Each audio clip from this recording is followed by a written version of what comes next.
Imagine standing on a coastline where the horizon looks familiar, yet everything beneath your feet is destined to vanish.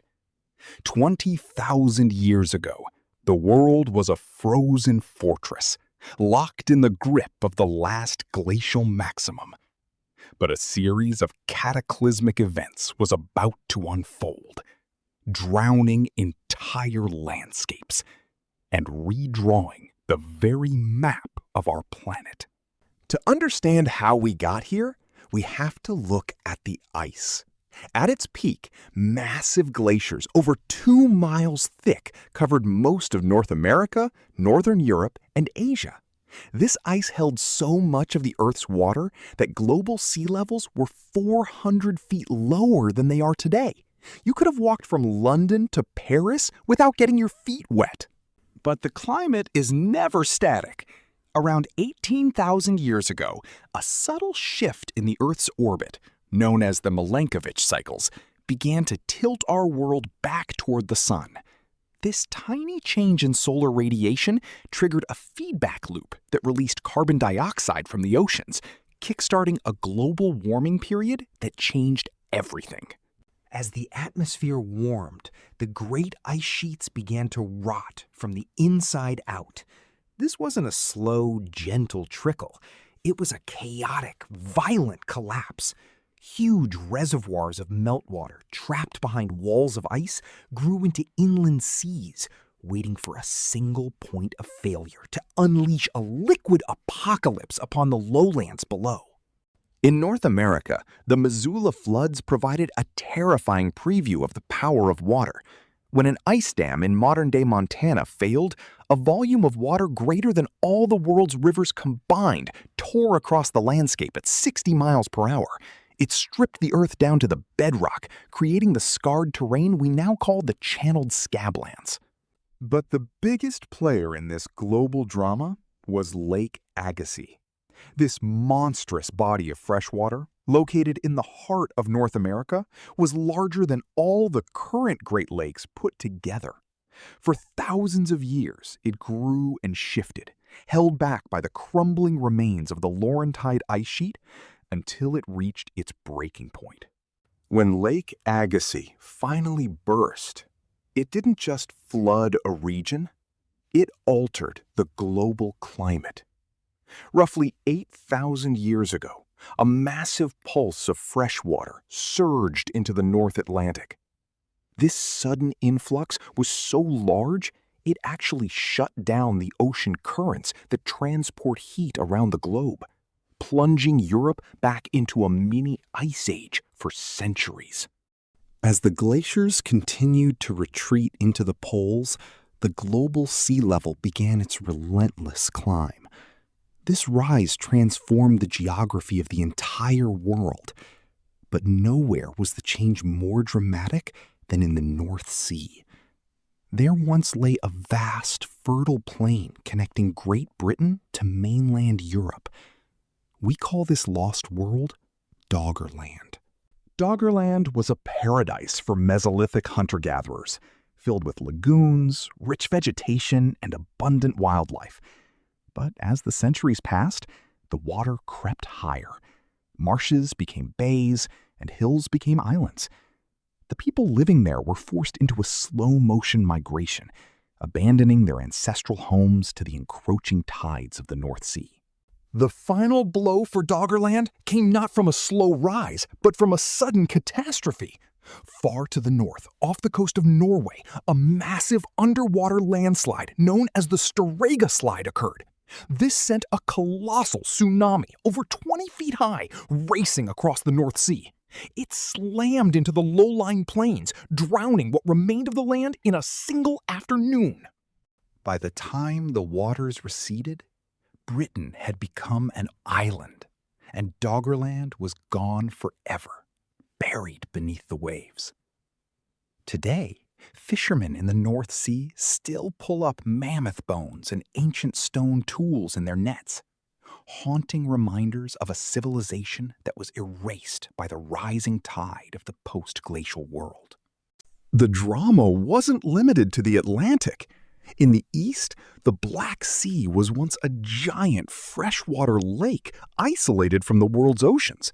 But as the Mediterranean rose, the thin strip of land at the Bosporus began to weaken. Eventually, the saltwater breached the gap with the force of 200 Niagara Falls, flooding the basin in a matter of months. Imagine the terror of the people living along those shores. The water didn't just rise, it advanced by miles every single day. This event was so massive and so rapid that many scientists believe it may be the historical origin of the great flood myths found in cultures across the Middle East, from the Epic of Gilgamesh to the story of Noah. Meanwhile, in Southeast Asia, a vast continent known as Sundaland was disappearing. What is now a series of islands, including Indonesia, Borneo, and Sumatra, was once a single continuous landmass. As the seas rose, the valleys flooded, turning mountain ranges into the archipelagos we recognize today, and forcing a massive migration of species. To the north, the Bering Land Bridge, the gateway between Asia and the Americas, was also claimed by the sea. For thousands of years, humans and animals had crossed this vast plain, but as the Arctic and Pacific Oceans met, the path was severed, isolating the inhabitants of the Americas from the rest of the world for millennia. In the southern hemisphere, the continent of Sahul was splitting apart. Australia, New Guinea, and Tasmania were once a single landmass. The rising waters created the Torres Strait and the Bass Strait, forever separating the unique wildlife of these regions and shaping the distinct evolutionary paths of the creatures that live there today. These weren't just environmental changes. They were the defining traumas of early humanity. The memory of the great floods is etched into the oral traditions of almost every coastal culture on Earth. From the Aboriginal tribes of Australia to the indigenous peoples of the Americas, the story of the day the ocean rose remains a universal human narrative. The end of the Ice Age didn't just melt the ice, it forged the world we live in. It created our harbors, our islands, and our coastal plains. It dictated where our ancestors moved and how our civilizations began. The map we see today is merely a snapshot in time, a temporary arrangement of land and sea in an ever-changing cycle. As we look to the future, the lessons of the great floods take on a new urgency. We are living in a period of rapid change once again. Understanding how the Earth redrew its map in the past is our best guide to predicting how it might change again. The water is a powerful architect, and it is far from finished with its work. The story of the great floods is the story of us, our resilience, our adaptation, and our place on a planet that is constantly evolving. Thank you for joining us on this journey through deep time. If you want to see more of how our world was made, don't forget to like and subscribe for more deep dives into the history of our planet. We often think of the Earth as solid and permanent, but the transition from the Ice Age proves just how fluid our reality really is. Consider the Persian Gulf. 8,000 years ago, it was a dry, fertile valley where two great rivers met. As the Indian Ocean rose, it swallowed this Eden, pushing early farmers into the Mesopotamian plains. In the Mediterranean, the rising waters didn't just flood the Black Sea. They also created thousands of islands in the Aegean.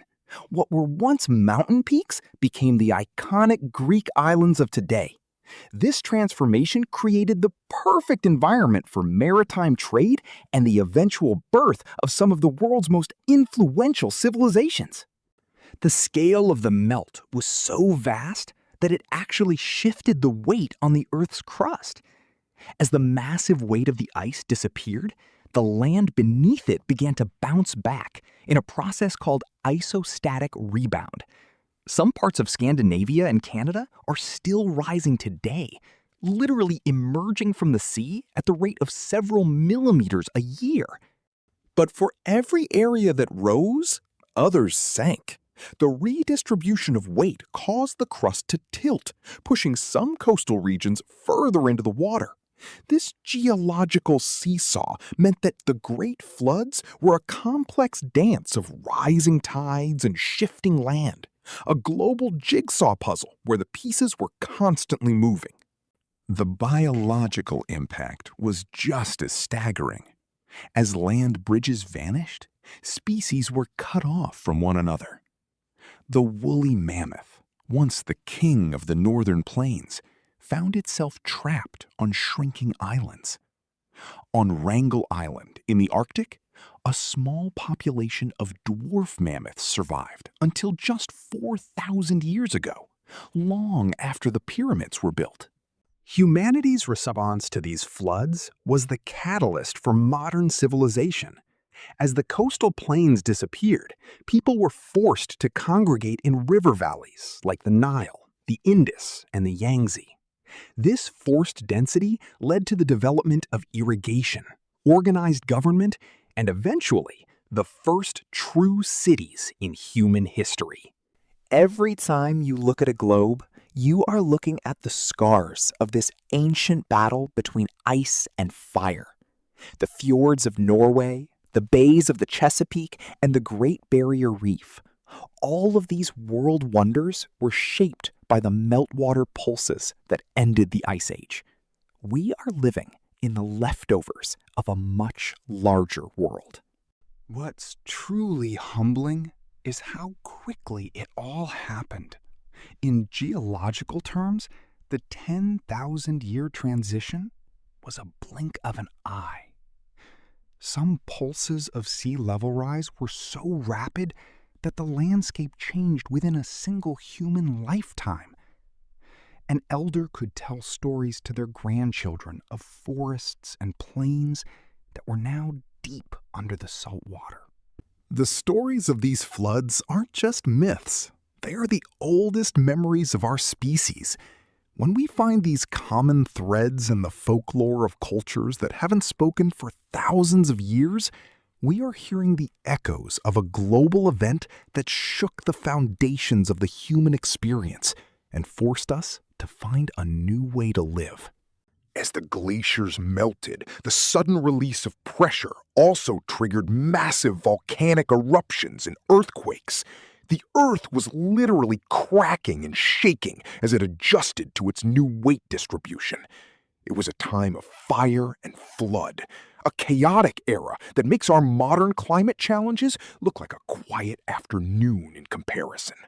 One of the most fascinating places lost to the sea is the land of Mauritia, a microcontinent that once sat between India and Madagascar.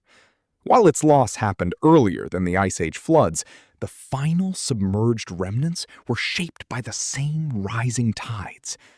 The ocean is a graveyard of lost worlds, most of which we haven't even named yet. But even in the face of such destruction, life found a way. The new coastlines created rich estuaries and tidal zones that became the most productive ecosystems on the planet. The floods that destroyed the old world simultaneously laid the nutrient-rich foundation for the biological explosion of the Holocene, the era we live in now. In the end, the great floods remind us that change is the only constant. Our ancestors didn't just survive the end of the Ice Age, they were transformed by it. They learned to build boats, to navigate the stars, and to cooperate on a scale never seen before. The floods were the forge that hammered humanity into its modern form. As we look at the rising sea levels of the 21st century, we can take some small comfort in the fact that we have been here before. We are the descendants of the survivors of the greatest floods in history. Our DNA is coded with the ability to adapt, to move, and to rebuild, no matter how much the map might change. So, The next time you stand on a beach and feel the tide come in, remember the world that used to be. Underneath those waves lie the forests, the valleys, and the campsites of our ancestors. The sea isn't just a body of water, it's a vast library of our planet's history, and the great floods were its most dramatic chapter. Every river delta and every island chain has a story to tell. By studying the path of the water, we can trace the path of our own evolution. The great floods didn't just move the water, they moved us. They forced us to look toward the horizon and wonder what else was out there, sparking the curiosity that still drives us today. And as we continue to explore the depths of our oceans with modern technology, we are finally beginning to see the full picture. We are mapping the drowned landscapes of the Ice Age in high definition, uncovering the secrets of Doggerland, Sundaland, and beyond. Every discovery is a new piece of the story of how we became who we are. The story of the great floods is a reminder that we are part of something much bigger than ourselves. We are part of a living, breathing planet that is in a state of constant flux. To live on Earth is to live with change, and to understand that change is to understand our own story. The world map will never truly be finished. As the ice at the poles continues to shift, the water will once again redraw the lines. But this time, we have the knowledge and the tools to see it coming. The question is, will we learn from the past, or will we let history repeat itself in the rising tides? Thank you for watching this exploration of the Great Floods. If you enjoyed this journey into our planet's past, make sure to check out our other videos on ancient history and Earth science. The world is full of hidden stories, and we're here to help you find them. See you in the next one.